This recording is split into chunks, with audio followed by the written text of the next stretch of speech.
Hello सांग माने आशा करूछु आपण माने समस्ते भलरे थिबे। सांग माने मो सहित कथा हेबाकू चाहूथिले मु वीडियो मझिरे मो नंबर देइछि, मो नंबर नेई मते कॉल करंतु, पूरा मजा मस्ती रे कथा हेबा। हेलो बंधुगण, मो नाम अंतिमा एवं मु 25 वर्षर।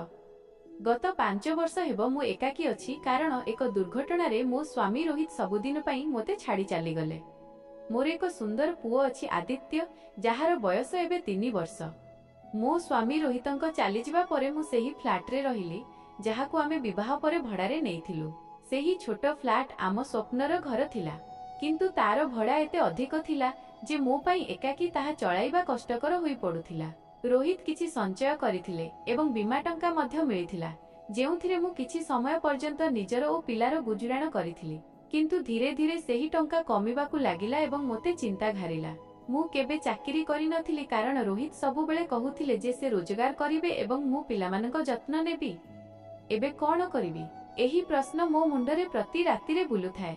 चाकरी करिबा कथा भाबिली, किंतु पिलामानंकु छाडी जिबाकू मन हेउ नथिला। सेमाने एबे बहुत छोट थिले एवं सेमानंकु मोर दरकार थिला। मो सामने रे गोटिए विकल्प बाकी थिला, मो बाप घरकू फेरी जिबा। जदियो मो पितामातांक सह मोर संपर्क केबे भल नथिला। सेमाने मानुथिले जे मु मो इच्छारे विवाह करिथिली, तेणु एबे मोते मो निष्पत्तिर परिणाम मध्य निजे भोगिबाकू पड़िबो। किंतु मो सान भाई अनिकेत सबु बेले मो साथ देइथिला। से मोठारु 4 वर्ष सान एवं एपर्यंत से अविवाहित। तार गोटिए छोट चाकरी अछि, जेउथिरे से निज खर्च चलाइनिए। किंतु विवाह भली बड़ पदक्षेप पई एबे भी ता पाखरे यथेष्ट टंका नाही। जेतेबेले मु मो पितामातांक सह कथा हेली, सेमाने तुरंत राजी हेले नाही। मो माँ कहिले, झियो तू आम कथा न मानी सेही पुओ को विवाह करिथिलु, एबे तू एवं तो पिला आम उपरे बोझ होई जिवो। किंतु अनिकेतर बुझासुझा परे सेमाने शेषरे हूँ कहिले एवं एही परि भाबरे मु मो पिला सह मो पुरुणा घर को फेरी आसिली। घर को आसीबा सहज थिला, किंतु एठारे रहिबा नुहे। मो पितामाता एबे वृद्ध होई गलेनी एवं सेमानंक चिंताधारा पुरुणा थिला। प्रतिटी छोट कथारे सेमानंक राग बाहारुथिला। केबे पिलामानंक शब्दरे, केबे खाद्य तयारी शैली तो केबे मो पोशाक पिंधिबा उपरे। अंतिमा तू अभागिनी, तो पाई ही तो स्वामी तोते छाड़ी चली गला, एमिति कथा सुनी मो हृदय भांगी जाउथिला। मु रातिरे एकाकी कांदुथिली, जेपरि पिलामाने देखि न पारंती। एही सबु परिस्थिति रे मो भाई अनिकेत ही एकमात्र व्यक्ति थिला जे मो साथीरे छिड़ा होइथिला। से मोते कहुथिला, दीदी हिम्मत हारंतु नाही, आमे मिसी सबु किछि ठीक करिदेबा। एक संध्यारे बापा मोते डाकी कहिले, अंतिमा घरर खर्च बहुत बढ़ी गलानी। मो पेंशन रे एते लोकंको खाइबा पीबा चली पारिबो नाही, तोते किछि काम करिबाकू हेबो। मु बुझी विचारी कहिली, ठीक अछि बापा, मु काली ठारु ही चाकरी खोजिबा आरंभ करिदेबी। पिलांको ध्यान आपण एवं मां रखिदेबे तो। किंतु अनिकेत भाई को एही कथा पसंद आसिला नाही। से मो को आसी कहिला, दीदी तुमको केउठाकू जिबार दरकार नाही, मु दुईटी चाकरी करिनेबी। तुमे बस घर संभाळ एवं पिलांको जत्न नियो। मु ताकू बुझाइली, अनिकेत एहा मोर दायित्व, तोते तो भविष्यत विषय रे चिंता करिबा दरकार। तोर विवाह हेबो, निजर परिवार गढ़िबु, मोते मो गोड़रे छिड़ा हेबाकू ही हेबो। से मानिला नाही, किंतु शेषरे ताकू स्वीकार करिबाकू पड़िला। मु चाकरी खोजिबा आरंभ कली एवं मोते जणे ओकिलंक ऑफिस रे काम मिलिगला। अनिल सर बहुत भल मनीष थिले। से मो परिस्थिति बुझुथिले एवं मोते केबे डेरी रे आसिले गाली करू नथिले। किंतु एही चाकरी मो पई यथेष्ट नथिला। दरमा एते कम थिला जे पिलांको फीस, सेमानंक पोशाक एवं घरे किछि देबा पई पाखरे किछि बंचु नथिला। मु प्रति रातिरे थकी पड़ी घरकू फेरुथिली, किंतु मने मने जानिथिली जे एहा यथेष्ट नुहे। एक रातिरे जेतेबेले पिलामाने सोई जाइथिले, मु बारंडारे बसिथिली। अनिकेत मो पाखकू आसिला एवं कहिला, दीदी तुमे बहुत थकी गला परि जणा पड़ुछ। मु दीर्घ श्वास नै कहिली, हो अनिकेत, एही चाकरी मो पई ठीक नुहे। पैसा बहुत कम एवं काम बहुत बेसी। अनिकेत मो हाथ उपरे हाथ रखी कहिला, दीदी तुमे चाकरी छाड़ी दियो, मु अन्य एक चाकरी खोजी नेबी। चाहे मोते 24 घंटा काम करिबाकू पड़ू, मु तुमको एवं पिलांकू कौनसी जिनिसर अभाव हेबाकू देबी नाही। ता मुह चमकुथिला, जेमिति से सतरे मोर साहाଯ୍ୟ करी खुशी हेबो। से मोते चाहि कहिला, एमिति भी दीदी तुमे बहुत सुंदर, जहन परी तुम मुह थकापण रे भी चमके। मोते ता कथा सुनी भल लागुथिला। मो स्वामी रोहितंक चली जिबा परे केही मो सह एपरी मीठा कथा कहि नथिले। अनिकेत सबु बेले मोर प्रशंसा करुथिला एवं कहुथिला जे मोते पुणी थरे विवाह करिनेबा उचित। तुमे एबे भी बहुत युवती अछ दीदी एवं बहुत सुंदर। ତୁମ ବୟସ ପୁଣି ଥରେ ଭଲ ପାଇବା ଓ ଖୁସି ହେବାର ଅଛି ସେ କହୁଥିଲା। ସତ କହିବି ତ ମୋତେ ତାର ଏହି ସୁନ୍ଦର କଥାଗୁଡ଼ିକ ବହୁତ ଭଲ ଲାଗୁଥିଲା। ତାର ଏହି ମଧୁରତା ଏବଂ ବାରମ୍ବାର ଅନୁରୋଧ ଆଗରେ ମୁଁ ଶେଷରେ ହାର ମାନିଲି ଏବଂ ଚାକିରି ଛାଡ଼ିବାକୁ ନିଷ୍ପତ୍ତି ନେଲି। ଅନିକେତ ଯେମିତି କହିଥିଲା ସେମିତି ହିଁ କଲା। ସେ ଆଉ ଏକ ପାର୍ଟ ଟାଇମ୍ ଚାକିରି ଖୋଜିନେଲା ଏବଂ ଦିନରାତି ପରିଶ୍ରମ କରିବାକୁ ଲାଗିଲା। ଅନିକେତ ଏବେ ରାତି 10 ବିନା 11ଟା ବେଳକୁ ଥକି ପଡ଼ି ଘରକୁ ଫେରେ। ମୁଁ ସେ ସମୟ ପର୍ଯ୍ୟନ୍ତ ଜାଗି ତାକୁ ଅପେକ୍ଷା କରେ। ଘରର ଅନ୍ୟ ସମସ୍ତେ, ମୋ ପିଲା, ମା ଏବଂ ବାପା ସେ ପର୍ଯ୍ୟନ୍ତ ଶୋଇଯାଇଥାନ୍ତି। ପିଲାକୁ ଶୁଆଇ ମୁଁ ରୋଷେଇ ଘରକୁ ଯାଏ ଏବଂ ତାଜା ଖାଦ୍ୟ ପରସି ଦିଏ। ଅନିକେତର କପଡ଼ା ଧୋଇବା, ସେଗୁଡ଼ିକୁ ଇସ୍ତ୍ରୀ କରିବା ଏବଂ ତାର ଛୋଟ ଛୋଟ ଦରକାରର ଯତ୍ନ ନେବା ମୋ ଦୈନନ୍ଦିନ ଜୀବନର ଅଂଶ ପାଲଟିଗଲା। ଅନ୍ତିମା ଦିଦି, ତୁମକୁ ଏତେ ପରିଶ୍ରମ କରିବା ଦରକାର ନାହିଁ, ଅନିକେତ କହୁଥିଲା ଯେତେବେଳେ ମୁଁ ଥାଳିରେ ଗରମ ଗରମ ରୁଟି ରଖୁଥିଲି। ଆରେ ନା, ମୁଁ କ'ଣ କରିବି? ତୁ ଦିନ ସାରା ଏତେ ପରିଶ୍ରମ କରୁଛୁ, ଏହା ତ ମୋର କର୍ତ୍ତବ୍ୟ, ମୁଁ ହସିଦେଇ ଜବାବ ଦେଉଥିଲି। ଖାଇବା ସମୟରେ ଆମେ ଦୁହେଁ କଥା ହେଉଥିଲୁ। ଅନିକେତ ତା ଚାକିରିର କାହାଣୀ ଶୁଣାଉଥିଲା ଏବଂ ମୁଁ ମୋ ଦିନର ଛୋଟ ଛୋଟ ଘଟଣା ବିଷୟରେ କହୁଥିଲି। ଏହା ସେହି ସମୟ ଥିଲା ଯେତେବେଳେ ଆମେ ବିନା କୌଣସି ଭୟ ବା ସଂକୋଚରେ ନିଜ ମନର କଥା ପରସ୍ପର ସହ ବାଣ୍ଟୁଥିଲୁ। ଯେମିତି ସମୟର ଚକ ପଛକୁ ପିଲାଦିନକୁ ଫେରି ଯାଇଛି। ଶନିବାର ରାତି ତ ଆମ ପାଇଁ ଖାସ୍ ଥିଲା। ଅନିକେତକୁ ପରଦିନ ଛୁଟି ରହୁଥିଲା, ତେଣୁ ଆମେ ବିଳମ୍ବ ରାତି ଯାଏ ଟିଭି ଦେଖୁଥିଲୁ, ପୁରୁଣା କଥା ମନେ ପକାଉଥିଲୁ ବା କିଛି ନ କହି ପରସ୍ପରର ଉପସ୍ଥିତିକୁ ଉପଭୋଗ କରୁଥିଲୁ। ମୋର ମନେ ଅଛି, ଗତ ଶନିବାର ଅନିକେତ ବଜାରରୁ ଫେରିବା ବେଳେ ମୁଁ ପସନ୍ଦର ଗୁଲଗୁଲା, ଗୁପଚୁପ୍ ଏବଂ ପିଲା ପାଇଁ ରଙ୍ଗୀନ ବଲ୍ ଆଣିଥିଲା। ଆରେ ବାହ, ତୁ ତ ଆଜି ଉତ୍ସବ ମନାଇଲୁଣି, ମୁଁ ଖୁସି ହୋଇ କହିଥିଲି। ଅନିକେତ ଭାଇ ହସିଦେଇ ଜବାବ ଦେଲା, ଦିଦି, ନୂଆ ଚାକିରିର ପ୍ରଥମ ଦରମା ମିଳିଛି, ଭାବିଲି ଟିକେ ଖୁସି ମନାଇ ନେବି। ଗୁଲଗୁଲା ଖାଉ ଖାଉ ମୁଁ କହିଲି, ଅନିକେତ ଭାଇ, ଯଦି ମୋତେ ବି ତୋର ନୂଆ କମ୍ପାନୀରେ କିଛି କାମ ମିଳିଯାଆନ୍ତା ତେବେ ଭଲ ହୁଅନ୍ତା। ମୁଁ ବି କିଛି ସାହାଯ୍ୟ କରିପାରନ୍ତି। ଅନିକେତ ମୁଣ୍ଡ ହଲାଇ ମନା କରିଦେଲା, ନା ଦିଦି, ସେଠାରେ କାମ ବହୁତ କଷ୍ଟ। ରାତି ସିଫ୍ଟ ଅଛି ଏବଂ ଶାରୀରିକ ପରିଶ୍ରମ ମଧ୍ୟ ଅଧିକ। ଏହା କେବଳ ପୁରୁଷମାନଙ୍କ ପାଇଁ ଠିକ୍। ମୁଁ ନିରାଶ ହୋଇ କହିଲି, କିନ୍ତୁ ମୁଁ ତ ଉପରେ ଏତେ ବୋଝ ପକାଇବାକୁ ଚାହୁଁନି। ଶେଷରେ ମୁଁ ଏବଂ ମୋ ପିଲା ତୋର ଦାୟିତ୍ୱ ନୁହନ୍ତି। ସେ ମୋ ହାତ ଧରି କହିଲା, ଦିଦି, ଏମିତି କୁହ ନାହିଁ। ତୁମ ପାଇଁ ଏବଂ ପିଲାଙ୍କ ପାଇଁ ପରିଶ୍ରମ କରିବା ମୋ ପାଇଁ ଖୁସିର କଥା। ଏମିତି ବି ଏବେ ମୁଁ ବିବାହ କଥା ଛାଡ଼ି ଦେଇଛି। ମୁଁ କ'ଣ ଏବେ ଯୁବକ ହୋଇ ରହିଛି କି? ମୁଁ ହସି ପକାଇଲି, କ'ଣ ବାଜେ କଥା କହୁଛୁ? ତୋ ବୟସ ଏବେ ମାତ୍ର 23 ଏବଂ ତୁ ଦେଖିବାକୁ ମଧ୍ୟ ବହୁତ ଭଲ। ତୋ ପାଇଁ ଅନେକ ଝିଅ ଲାଇନରେ ଛିଡ଼ା ହେବେ ଏବଂ ଯେଉଁ ଝିଅ ତୋତେ ପାଇବ ସେ ବହୁତ ଭାଗ୍ୟବତୀ ହେବ। ଅନିକେତ ଭାଇ ଚୁପ୍ ରହିଲା। ବସ୍ ହସିଦେଲା। ସତ କହିବି, ମୋ ଭାଇ ଅନିକେତ ପ୍ରକୃତରେ ବହୁତ ଭଲ ମଣିଷ ଥିଲା। ତାର ସ୍ୱଭାବ ଏତେ ମଧୁର ଥିଲା ଯେ ଗାଁରେ ସମସ୍ତେ ତାକୁ ପସନ୍ଦ କରୁଥିଲେ। କେବେ କାହାର ଖରାପ କହେ ନାହିଁ, ସବୁବେଳେ ଅନ୍ୟମାନଙ୍କ ସାହାଯ୍ୟ ପାଇଁ ପ୍ରସ୍ତୁତ। ମୁଁ ଏହା କେବଳ ସେଥିପାଇଁ କହୁନି ଯେ ସେ ମୋ ଭାଇ, ବରଂ ପ୍ରକୃତରେ ତାର ଆତ୍ମା ନିର୍ମଳ ଥିଲା। ଏକ ଶନିବାର ରାତିରେ ଆମେ ପୁଣି ବିଳମ୍ବ ଯାଏଁ ଜାଗିଥିଲୁ। ଟିଭିରେ କୌଣସି ଫିଲ୍ମ ଚାଲିଥିଲା। ଅନିକେତ ହଠାତ୍ କହିଲା, ଦିଦି, ମୁଁ କେବେଠୁ ଭାବୁଛି ତୁମକୁ ପୁଣି ଥରେ ବିବାହ କରିନେବା ଉଚିତ। ମୁଁ ଦୀର୍ଘଶ୍ୱାସ ନେଲି। ନା ଅନିକେତ, ମୁଁ ଚାହୁଁନି। ମୋର ଏକ ପିଲା ଅଛି ଏବଂ ତୁ ଜାଣୁ, ସାବତ ବାପା ସହ ପିଲାଙ୍କ ଜୀବନ କେତେ କଷ୍ଟକର ହୋଇପାରେ। ମୋତେ ମୋ ପୁଅ ପାଇଁ ଚିନ୍ତା ଲାଗେ। ଅନିକେତ ଭାଇ କିଛି ସମୟ ଚୁପ୍ ରହି କହିଲା, ଦିଦି, ମୁଁ କିଛି କହିବାକୁ ଚାହୁଁଛି, କିନ୍ତୁ ପ୍ଲିଜ୍ ଖରାପ ଭାବିବ ନାହିଁ ବା ଭୁଲ ବୁଝିବ ନାହିଁ। ମୁଁ ତା କାନ୍ଧରେ ହାତ ରଖିଲି। ଆମେ ଭାଇ ଭଉଣୀ ଅନିକେତ। ଆମ ଭିତରେ ଏମିତି କେଉଁ କଥା ଅଛି ଯେଉଁଥିରେ ଭୁଲ ବୁଝାମଣା ହୋଇପାରେ? କୁହ। ସେ ସଂକୋଚର ସହ କହିଲା, ସତ କହିବି ଦିଦି, ମୁଁ ଚାହୁଁନି ଯେ ତୁମେ ପୁଣି ଥରେ ବିବାହ କର। ମୁଁ ଚମକି ପଡ଼ିଲି। କାହିଁକି ଅନିକେତ? ଏମିତି କାହିଁକି? ଏଥିରେ ତ କାନ୍ଧରୁ ମୋର ଏବଂ ପିଲାଙ୍କ ଦାୟିତ୍ୱ କମିଯିବ। ନା ଦିଦି, ସେ ମୋତେ ଚାହିଁ କହିଲା, ମୋତେ ଏହି ଦାୟିତ୍ୱ ଭଲ ଲାଗୁଛି। ତୁମେ ଏବଂ ପିଲା ଘରେ ଥିଲେ ଘରଟା ଜୀବନ୍ତ ଲାଗେ। ଆମକୁ ପିଲାଦିନରୁ ପରସ୍ପରର ଅଭ୍ୟାସ ରହିଛି। ତୁମର ମନେ ଅଛି ଯେତେବେଳେ ଆମେ ଦୁହେଁ ମିଶି ଗାଁ ପଛପଟ ପୋଖରୀରେ ଗାଧୋଇବାକୁ ଯାଉଥିଲୁ? ମୋତେ ଭଲ ଲାଗିଲା ଏହା ଜାଣି ଯେ ଅନିକେତ ମୋତେ ନିଜ ସହ ରଖିବାକୁ ଚାହୁଁଛି। ମା ବାପା ସବୁବେଳେ ମୋତେ ଦ୍ୱିତୀୟ ବିବାହ ପାଇଁ ପ୍ରେରିତ କରୁଥିଲେ, କିନ୍ତୁ ଅନିକେତ ଭାଇ ଚାହୁଁଥିଲା ଯେ ମୁଁ ଏଠାରେ ତା ସହ ରୁହେ। ପର୍ବପର୍ବାଣୀରେ ଅନିକେତ ମୋ ପାଇଁ ଏବଂ ପିଲା ପାଇଁ ନୂଆ କପଡ଼ା ଆଣୁଥିଲା। ଦୀପାବଳିରେ ତ ସେ ତାର ସମ୍ପୂର୍ଣ୍ଣ ଦରମା ଆମ ଉପରେ ଖର୍ଚ୍ଚ କରିଦେଇଥିଲା। ପିଲାଙ୍କ ପାଇଁ ଖେଳନା, ମୋ ପାଇଁ ଶାଢ଼ୀ ଏବଂ ଘର ପାଇଁ ନୂଆ ପରଦା। ଅନିକେତ, କିଛି ପଇସା ନିଜ ପାଇଁ ବି ବଞ୍ଚା। ମୁଁ ତାକୁ ବୁଝାଉଥିଲି, ତ ବିବାହ ପାଇଁ କିଛି ତ ସଞ୍ଚୟ କର। ସେ ହସୁଥିଲା। ଦିଦି, ମୁଁ କହିଲି ନା, ବିବାହ କଥା ଛାଡ଼ି ଦେଇଛି। ଆମେ ଦୁହେଁ ଏମିତି ହିଁ ରହିବା। ନା ତୁମେ ବିବାହ କରିବ ନା ମୁଁ। ମୁଁ ହସୁଥିଲି ଏବଂ କଥାକୁ ଟାଳି ଦେଉଥିଲି। କିନ୍ତୁ ଯେତେବେଳେ ମୁଁ କେବେ ତା ରୁମ୍ ସଫା କରୁଥିଲି ତ କିଛି ଜିନିଷ ନୋଟିସ୍ କରୁଥିଲି ଯାହା ମୋତେ ଅଜବ ଲାଗୁଥିଲା। ତା ବିଛଣାରେ ଦାଗ, ତାରେ ଲୁଚା ଯାଇଥିବା ଭିଡିଓ।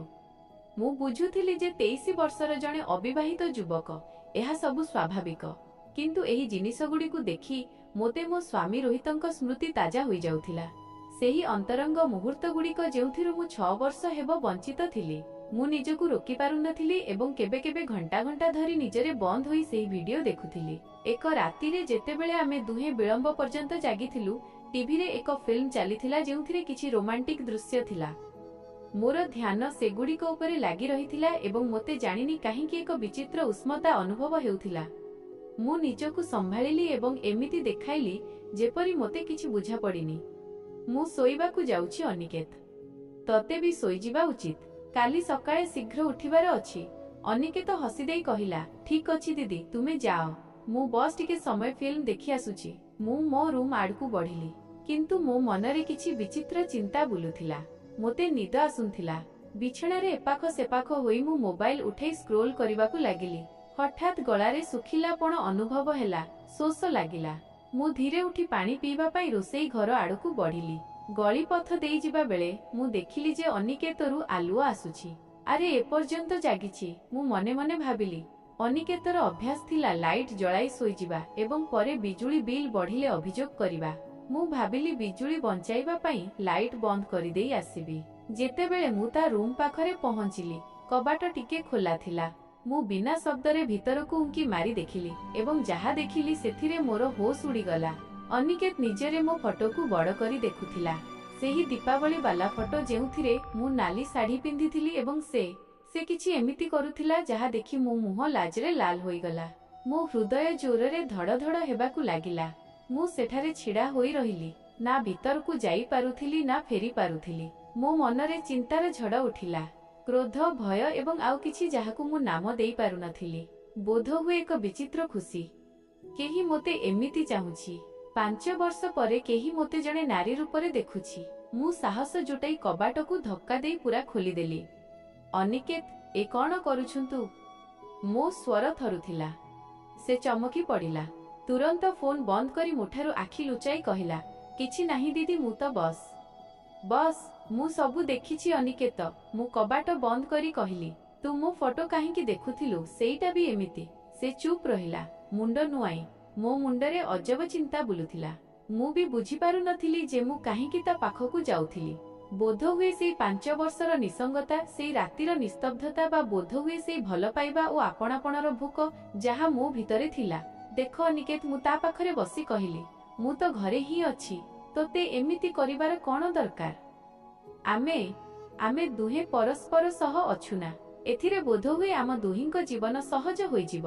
ଅନିକେତ ପ୍ରଥମ ଥର ପାଇଁ ମୋ ଆଖିରେ ଆଖି ମିଶାଇ ଦେଖିଲା। ତା ଆଖିରେ ଉତ୍ସୁକତା, ଆଶା ଏବଂ ଭୟର ମିଶ୍ରଣ ଥିଲା। ଯେମିତି ସେ ଏହି ମୁହୂର୍ତ୍ତକୁ ଅପେକ୍ଷା କରିଥିଲା। ଦିଦି, କ'ଣ ତୁମେ ସତରେ? ତା ସ୍ୱର କାମ୍ପୁଥିଲା। ଘରେ ନୀରବତା ଥିଲା। ପିଲା ଗଭୀର ନିଦରେ ଥିଲେ। ମା ବାପା ନିଜରେ ଶୋଇଯାଇଥିଲେ ଏବଂ ତାପରେ ଯେମିତି କୌଣସି ବନ୍ଧ ଭାଙ୍ଗିଗଲା। ଅନିକେତ ଧୀରେ ମୋ ହାତ ଧରିଲା ଏବଂ ତାର ସ୍ପର୍ଶ ବିଜୁଳି ପରି ମୋ ସାରା ଶରୀରରେ ଖେଳିଗଲା। 5 ବର୍ଷର ନିସଙ୍ଗତା ଓ ଭୋକ ଏକାଥରକେ ଜାଗି ଉଠିଲା। ଆମେ ଦୁହେଁ ପରସ୍ପରକୁ ତାହା ଦେଲୁ ଯାହାର ଆମକୁ ଭୋକ ଥିଲା, ପ୍ରେମ, ଆତ୍ମୀୟତା, ଆପଣାପଣ। ସେହି ରାତିରେ ଆମେ ପରସ୍ପର ମଧ୍ୟରେ ଏପରି ହଜିଗଲୁ ଯେମିତି ଆମେ ସେମାନେ ହେଉନା କି ଭାଇ ଭଉଣୀ। ସେହି ମୁହୂର୍ତ୍ତ ଏତେ ସୁନ୍ଦର ଥିଲା, ଏତେ ଗଭୀର ଯେ ମୁଁ ଶବ୍ଦରେ ପ୍ରକାଶ କରିପାରିବି ନାହିଁ। ସେହି ରାତି ପରେ ଆମ ଜୀବନ ବଦଳିଗଲା। ଆମେ ଏବେ ବି ପରିବାର ଆଗରେ ଭାଇ ଭଉଣୀ ଥିଲୁ, କିନ୍ତୁ ଯେତେବେଳେ ସମସ୍ତେ ଶୋଇଯାଉଥିଲେ ଆମେ ସେଇଆ ହୋଇଯାଉଥିଲୁ ଯାହା ଆମ ମନ ଚାହୁଁଥିଲା। ଏହି ସିଲସିଲା କିଛି ମାସ ଚାଲିଲା। ତାପରେ ଏକ ସକାଳେ ଯେତେବେଳେ ମୁଁ ମୋରେ ଥିଲି, ହଠାତ୍ ମୋ ପେଟରେ ଯନ୍ତ୍ରଣା ହେଲା ଏବଂ ମୋତେ ବାନ୍ତି ହେଲା। ମୁଁ ପ୍ରଥମେ ଭାବିଲି ଯେ ବୋଧହୁଏ କିଛି ଖରାପ ଖାଇଦେଇଥିବି, କିନ୍ତୁ ପରଦିନ ବି ସେଇଆ ହେଲା ଏବଂ ତା ପରଦିନ ବି ମୋ ମନରେ ସନ୍ଦେହ ଜାଗିଲା। ମୁଁ ଚୁପଚାପ ଗାଁଠାରୁ ଟିକେ ଦୂରରେ ଥିବା ଆଦିବାସୀ ବସ୍ତିକୁ ଗଲି, ଯେଉଁଠାରେ ବୃଦ୍ଧା ମାମାନେ ରହୁଥିଲେ, ଯେଉଁମାନେ ଗାଁ ସ୍ତ୍ରୀମାନଙ୍କ ସ୍ୱାସ୍ଥ୍ୟ ସମସ୍ୟାର ଚିକିତ୍ସା କରୁଥିଲେ। ମା ମୋ ପେଟରେ ହାତ ରଖିଲେ, ମୋ ଆଖିକୁ ଚାହିଁଲେ ଏବଂ କିଛି ପ୍ରଶ୍ନ ପଚାରିଲେ। ଝିଅ ଅନ୍ତିମା, ସେ ଧୀରେ କହିଲେ, ତୋ ପେଟରେ? ମୋ ମୁଣ୍ଡ ଉପରେ ଯେମିତି ଆକାଶ ଛିଣ୍ଡି ପଡ଼ିଲା। ମୁଁ ସ୍ତବ୍ଧ ହୋଇ ରହିଗଲି। ମୋ କାନରେ ଗୋଟିଏ ଧ୍ୱନି ବାଜୁଥିଲା, ମୋ ସାରା ଶରୀର ଥରୁଥିଲା। ମୁଁ ନିଜକୁ ଗାଳି ଦେବା ଆରମ୍ଭ କଲି। ଏହା ମୁଁ କ'ଣ କରିଦେଲି? ନିଜ ଭାଇ ସହ ଏବେ ଏହି ଅବସ୍ଥା। ମୁଁ ନିଜକୁ ଘୃଣା କରିବାକୁ ଲାଗିଲି। ଘରକୁ ଫେରି ମୁଁ ସିଧା ଅନିକେତ ପାଖକୁ ଗଲି, ଯିଏ ସେତେବେଳେ ଚାକିରିରୁ ଫେରିଥିଲା। ଅନିକେତ ଭାଇ, ମୁଁ କମ୍ପିଲା ସ୍ୱରରେ କହିଲି, ମୋତେ ତୋତେ କିଛି କହିବାର ଅଛି। କ'ଣ ହେଲା ଦିଦି? ସେ ମୋ ମୁହଁର ଭାବ ଦେଖି ଚିନ୍ତିତ ହୋଇ ପଚାରିଲା। ମୁଁ କଇଁ କଇଁ ହୋଇ କାନ୍ଦିବାକୁ ଲାଗିଲି। ମୁଁ ଅନିକେତକୁ ସବୁ କହିଲି। ଅନିକେତର ମୁହଁର ରଙ୍ଗ ଉଡ଼ିଗଲା। ସେ ଚେୟାରରେ ବସି ପଡ଼ିଲା, ଯେମିତି ତା ଗୋଡ଼ରୁ ଶକ୍ତି ଚାଲିଯାଇଛି। ଏହା ଆମର ବହୁତ ବଡ଼ ଭୁଲ ଥିଲା। ସେ ନିଜ ମୁଣ୍ଡ ଧରି କହିଲା, ଆମକୁ ଏହି ସମ୍ପର୍କ ଶେଷ କରିବାକୁ ହେବ। କିନ୍ତୁ ପ୍ରଥମେ ଏହି ସମସ୍ୟାର ସମାଧାନ କରିବାକୁ ହେବ। ଆମ ସାମ୍ନାରେ ଏକ ବଡ଼ ପ୍ରଶ୍ନ ଥିଲା, ମାଇନସ୍ କ'ଣ କରିବା? ଗାଁରେ କାହାକୁ ଜଣାପଡ଼ିଲେ ଆମର ଓ ଆମ ପରିବାରର ସମ୍ମାନ ମାଟିରେ ମିଶିଯିବ। ମୋ ପିଲାଙ୍କର କ'ଣ ହେବ? ସେମାନଙ୍କ ଭବିଷ୍ୟତ କ'ଣ? ମୁଁ ସହରର ଜଣେ ଡାକ୍ତରଙ୍କ ସହ କଥା ହେଉଛି, ଅନିକେତ କହିଲା। ଆମେ ମେଳା ବାହାନାରେ ସହର ଯିବା। ସେଠାରେ କେହି ଜାଣନ୍ତି ନାହିଁ ଯେ ଆମେ ଭାଇ ଭଉଣୀ। ପରଦିନ ଆମେ ଦୁହେଁ ସହର ଗଲୁ। ଏକ ଛୋଟ କ୍ଲିନିକରେ ଡାକ୍ତର ମୋର ଯାଞ୍ଚ କଲେ ଏବଂ ନିଶ୍ଚିତ କଲେ। ମୁଁ ଭାରି ମନରେ ଅନିକେତକୁ କହିଲି, ଏହା ଆମ ଭୁଲର ପରିଣାମ ଅନିକେତ। ଆମେ ଏହାକୁ ଆଗକୁ ବଢ଼ାଇ ପାରିବା ନାହିଁ। ଅନିକେତ ମୋ ହାତ ଧରିଲା ଏବଂ ହୁଁ ଭରି ମୁଣ୍ଡ ହଲାଇଲା। ଡାକ୍ତରଙ୍କ ସହ ପରାମର୍ଶ ପରେ ମୁଁ ସେହି ପଦକ୍ଷେପ ନେଲି, ଯାହା ବୋଧହୁଏ ମୋ ଜୀବନର ସବୁଠାରୁ କଷ୍ଟକର ନିଷ୍ପତ୍ତି ଥିଲା। ବାପଘରକୁ ଫେରିବା ପରେ ମୋ ହୃଦୟ ଏବଂ ମନ ଦୁଇଟି ଯାକ ଭାରି ଥିଲା। ମୁଁ ଅନିକେତକୁ କହିଲି, ଏବେ ଆମକୁ ନିଜ ନିଜ ଜୀବନ ଅଲଗା କରିବାକୁ ହେବ। ମୁଁ ମୋ ପିଲାଙ୍କୁ ଧରି କେଉଁଠି ଦୂରକୁ ଚାଲିଯିବି ଏବଂ ତୁ ତୋ ଜୀବନ ଆରମ୍ଭ କର। ଅନିକେତ ଆଖିରେ ଲୁହ ଥିଲା। କ୍ଷମା କରିଦିଅ ଦିଦି, ସେ କହିଲା। ମୁଁ ତୁମକୁ ଏହି ଅବସ୍ଥାରେ ପହଞ୍ଚାଇ ଦେଲି। ନା ଅନିକେତ, ଏଥିରେ ଆମ ଦୁହିଁଙ୍କର ଭୁଲ ଥିଲା। ମୁଁ ତା କାନ୍ଧରେ ହାତ ରଖି କହିଲି, କିନ୍ତୁ ଏବେ ଆମକୁ ସଠିକ୍ ପଥରେ ଚାଲିବାକୁ ହେବ। ମୁଁ ପରଦିନ ହିଁ ଚାକିରି ଖୋଜିବା ଆରମ୍ଭ କଲି। ମୋର ଲକ୍ଷ୍ୟ ଥିଲା ସହରରେ କୌଣସି କାମ ଖୋଜି ପିଲାଙ୍କ ସହ ଏକ ନୂଆ ଆରମ୍ଭ କରିବା। କିନ୍ତୁ ଯେମିତି ଯେମିତି ଦିନ ବିତିଲା, ମୋ ଭିତରେ ଏକ ଅଜବ ଯନ୍ତ୍ରଣା ଏବଂ ଶୂନ୍ୟତା ବଢ଼ିବାକୁ ଲାଗିଲା। ଅନିକେତ ମଧ୍ୟ ବିବ୍ରତ ଦେଖାଯାଉଥିଲା। ସେ କାମରୁ ଆସି ସିଧା ନିଜକୁ ଚାଲିଯାଉଥିଲା। ଖାଇବା ବି ସେଠାରେ ଖାଉଥିଲା। ଆମ ଆଖି ମିଶିବାରେ ଆମେ ସଂକୋଚ କରୁଥିଲୁ, କିନ୍ତୁ ଯେତେବେଳେ ବି ମିଶୁଥିଲା, ସେଥିରେ ଏକ ବିଚିତ୍ର ପୀଡ଼ା ଝଲକୁଥିଲା। ଏକ ରାତିରେ ମୁଁ ପିଲାଙ୍କୁ ଶୁଆଇ ବାହାର ଅଗଣାରେ ବସିଥିଲି। ଆକାଶରେ ଜହ୍ନ ହସୁଥିଲା। ଅନିକେତ ମଧ୍ୟ ସେଠାକୁ ଆସି ଚୁପଚାପ ବସିଗଲା। ଦିଦି, ସେ ଧୀରେ କହିଲା, ମୁଁ କାଲି ସହର ଯାଉଛି। ମୋତେ ସେଠାରେ ଏକ ଭଲ ଚାକିରି ମିଳିଯାଇଛି। ମୋ ହୃଦୟ ଜୋରରେ ଧଡ଼ଧଡ଼ ହେଲା। ଏତେ ଶୀଘ୍ର? ମୁଁ ପଚାରିଲି। ହଁ, ମୋତେ ଲାଗୁଛି ଏଇଟା ହିଁ ଠିକ୍, ସେ କହିଲା। ମୁଁ ଏଠାରେ ରହିବି ତ ଆମ ଦୁହିଁଙ୍କ ପାଇଁ କଷ୍ଟ ହେବ ଏବଂ ମା ବାପାଙ୍କୁ ବି ସନ୍ଦେହ ହୋଇପାରେ। ମୁଁ ଚୁପ୍ ରହିଲି। ସେ ଠିକ୍ କହୁଥିଲା। ଆମ ସମ୍ପର୍କର ରହସ୍ୟ ଯଦି କେବେ ଖୋଲିଗଲା, ତେବେ କେବଳ ଆମର ନୁହେଁ ବରଂ ପୁରା ପରିବାରର ବଦନାମ ହେବ। ତାପରେ ହଠାତ୍ ଅନିକେତ ମୋ ହାତ ଧରିନେଲା। ଦିଦି, ମୁଁ ତୁମକୁ କିଛି ପଚାରିବାକୁ ଚାହୁଁଛି। ତା ସ୍ୱରରେ ଏକ ଅଜବ ଉତ୍ତେଜନା ଥିଲା। କ'ଣ? ମୁଁ ଧୀରେ ପଚାରିଲି। ତୁମେ ମୋ ସହ ଚାଲିବ? ତୁମେ ଏବଂ ପିଲା, ଆମେ ସମସ୍ତେ ଏକାଠି ସହର ଚାଲିଯିବା। ସେଠାରେ କେହି ଆମକୁ ଜାଣନ୍ତି ନାହିଁ। ଆମେ ସେଠାରେ ଏକାଠି ରହିପାରିବା। କେହି ଜାଣିବେ ନାହିଁ ଯେ ଆମେ କ'ଣ। ମୁଁ ତା କଥା ଶୁଣି ଅବାକ୍ ହୋଇଗଲି। ଅନିକେତ, ତୁ ପାଗଳ ହୋଇଯାଇଛୁ କି? ଏହା ଭୁଲ। କିନ୍ତୁ କାହିଁକି ଦିଦି? ସେ ଆବେଗର ସହ କହିଲା। ଆମେ ପରସ୍ପରକୁ ଭଲ ପାଉ। ଆମେ ଏକାଠି ଖୁସି ଅଛୁ। ପିଲାମାନେ ବି ମୋତେ ଭଲ ପାଆନ୍ତି। ଯେପର୍ଯ୍ୟନ୍ତ କେହି ଜାଣିନାହାନ୍ତି, ସେ ପର୍ଯ୍ୟନ୍ତ କ'ଣ ଫରକ ପଡ଼େ? ମୁଁ ତା ହାତ ଝଟକାଇ ଦେଲି। ବନ୍ଦ କର ଅନିକେତ। ଆମେ ଏମିତି କରିପାରିବା ନାହିଁ। ଏହା ପାପ। ଏବଂ ଯଦି କେବେ କାହାକୁ ଜଣାପଡ଼ିଗଲା, ତେବେ ଆମେ ଦେଶର ଯେକୌଣସି କୋଣକୁ ଚାଲିଯାଉ, ଆମର ସତ୍ୟ ଆମ ସହ ହିଁ ରହିବ। ଅନିକେତ ମୋତେ ଗଭୀର ଭାବେ ଚାହିଁଲା। ତା ଆଖିରେ ଲୁହ ଏବଂ ନିଆଁ ଦୁଇଟି ଯାକ ଥିଲା। କିନ୍ତୁ ମୁଁ ତୁମ ବିନା ରହିପାରିବି ନାହିଁ ଦିଦି, ସେ କଷ୍ଟଭରା ସ୍ୱରରେ କହିଲା। ମୁଁ ତୁମକୁ ଭଲ ପାଏ, କେବଳ ଭଉଣୀ ଭାବରେ ନୁହେଁ। ଏହା ଭଲ ପାଇବା ନୁହେଁ ବରଂ ବାସନା ଅନିକେତ, ମୁଁ କଡ଼ା ଭାବେ କହିଲି। ଯଦିଓ ମୁଁ ଜାଣିଥିଲି ଯେ ଏହା କେବଳ ବାସନା ନଥିଲା, ଆମ ଭିତରେ କିଛି ଆହୁରି ଗଭୀର ଥିଲା, କିନ୍ତୁ ତାକୁ ନାମ ଦେବା ପାପ ଥିଲା। ଅନିକେତ ସେଠାରୁ ଉଠି ନିଜକୁ ଚାଲିଗଲା। ମୁଁ ସେହି ଅଗଣାରେ ବସି ରହିଲି, ନିଜ ଭାଗ୍ୟ ଉପରେ ଲୁହ ଗଡ଼ାଇ। ପରଦିନ ସକାଳେ ମୁଁ ଯେତେବେଳେ ଉଠିଲି, ଦେଖିଲି ଯେ ଅନିକେତର ରୁମ୍ ଖାଲି ଥିଲା। ସେ ନିଜ ବ୍ୟାଗ୍ ଧରି ଚାଲିଯାଇଥିଲା। ସେ ଏକ ଚିଠି ଛାଡ଼ିଥିଲା। ସେଥିରେ ଲେଖାଥିଲା, ମୋର ପ୍ରିୟ ଦିଦି, ମୁଁ ଯାଉଛି। ଏହି ସହର ଛାଡ଼ି ତୁମେ ଠିକ୍ କହୁଛୁ। ଆମର ଏକାଠି ରହିବା ଭୁଲ। ମୁଁ ଚାହୁଁନି ଯେ ମୋ ଯୋଗୁଁ ତୁମର ବା ପିଲାଙ୍କ ଜୀବନରେ କୌଣସି ଅସୁବିଧା ଆସୁ। ମୁଁ ସହରରେ ଏକ ଚାକିରି ନେଇଛି, ପ୍ରତି ମାସରେ ପଇସା ପଠାଉଥିବି। ଯେପର୍ଯ୍ୟନ୍ତ ମୁଁ ଅଛି, ତୁମକୁ ବା ପିଲାଙ୍କୁ କେବେ କୌଣସି ଜିନିଷର ଅଭାବ ହେବ ନାହିଁ। କ୍ଷମା କରିଦେବ ଦିଦି। ତୁମର ଅନିକେତ। ତ ବନ୍ଧୁଗଣ, ଆପଣଙ୍କୁ ଏହି କାହାଣୀ କିପରି ଲାଗିଲା ଦୟାକରି ନିଜର ମତାମତ ନିଶ୍ଚିତ ଜଣାନ୍ତୁ। ଯଦି ଆପଣଙ୍କୁ ଏହି କାହାଣୀ ପସନ୍ଦ ଆସିଲା ତେବେ ଏହାକୁ ଲାଇକ୍ କରନ୍ତୁ ଏବଂ ସାଙ୍ଗମାନଙ୍କ ସହ ସେୟାର କରନ୍ତୁ।